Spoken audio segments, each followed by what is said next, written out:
Last Friday, the U.S. Commerce Department announced a big hike on duties for Canadian softwood lumber. Canada's lumber industry having to deal with the pain of tariff on tariff.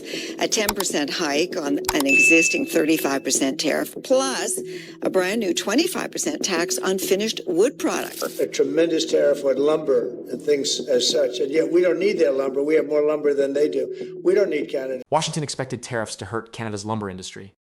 Instead, something very different happened.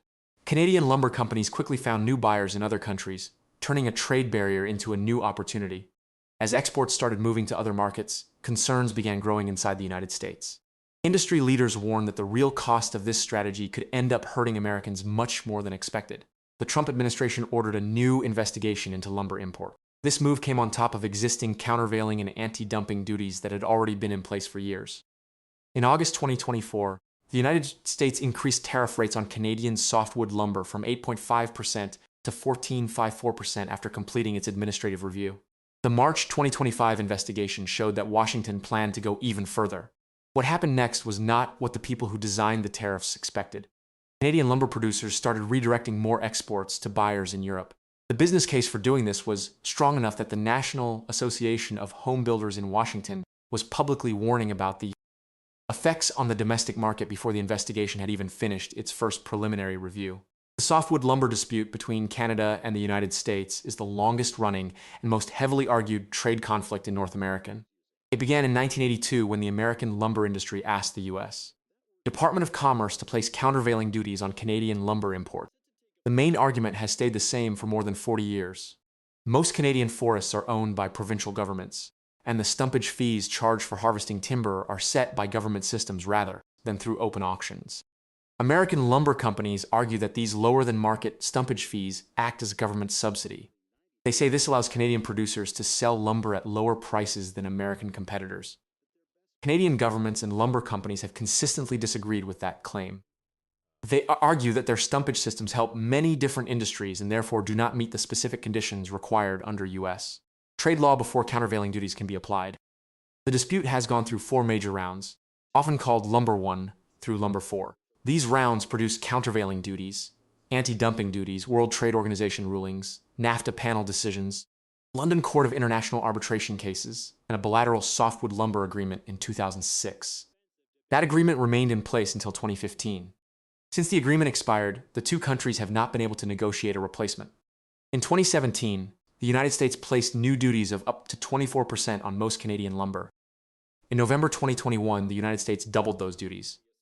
That decision directly helped cause the lumber price surge between 2021 and 2022, which added thousands of dollars to the cost of building homes in America. On August 19, 2024, the combined countervailing and anti-dumping duty rate was set at 14.54%. The March 2025 investigation showed that the administration planned to increase those rates again.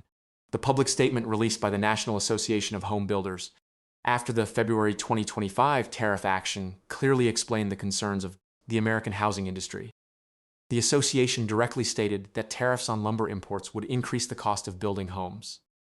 They said it would make housing less affordable for American families and increase costs for home builders. This included higher costs even for homes built in America using American lumber. That is because domestic lumber prices usually move in line with imported lumber prices. The National Association of Home Builders also noted that Canada supplies about 25% to 30% of all softwood lumber used in the United States every year. That percentage is the basic fact that every tariff discussion eventually returns to. About 1/4 of the lumber used for American home construction comes from Canadian forests. There is no short-term domestic replacement available if Canadian supply becomes smaller or moves to other markets.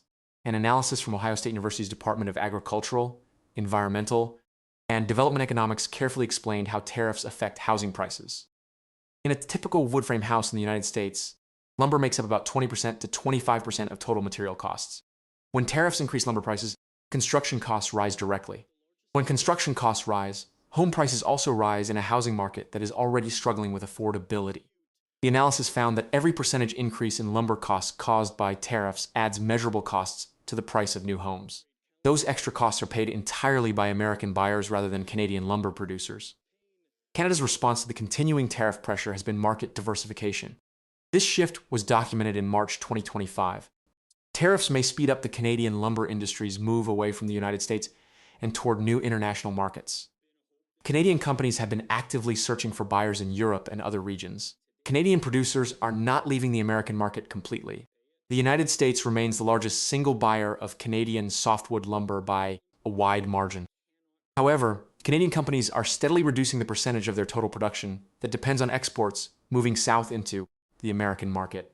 Major Canadian companies such as West Fraser, Canfor, and Weyerhaeuser have been building stronger business relationships in Europe.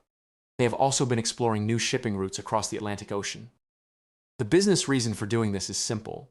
A customer that raises tariffs every few years, demands repeated reviews, launches new investigations, and cannot reach a long-term agreement for more than a decade gives suppliers a strong reason to look for other options. The attraction of the European market for Canadian lumber is clearly shown in trade data. Construction markets across Europe are increasing demand for sustainably certified timber products.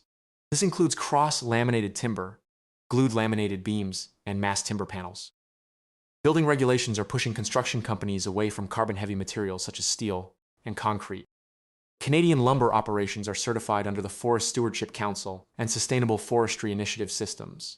These certifications are increasingly required by European purchasing standards. The quality of Canadian softwood lumber and its sustainability documentation match European buyer requirements very well. Many other global suppliers are unable to meet those same standards. The shipping distance to Europe is longer than the route south into the United States.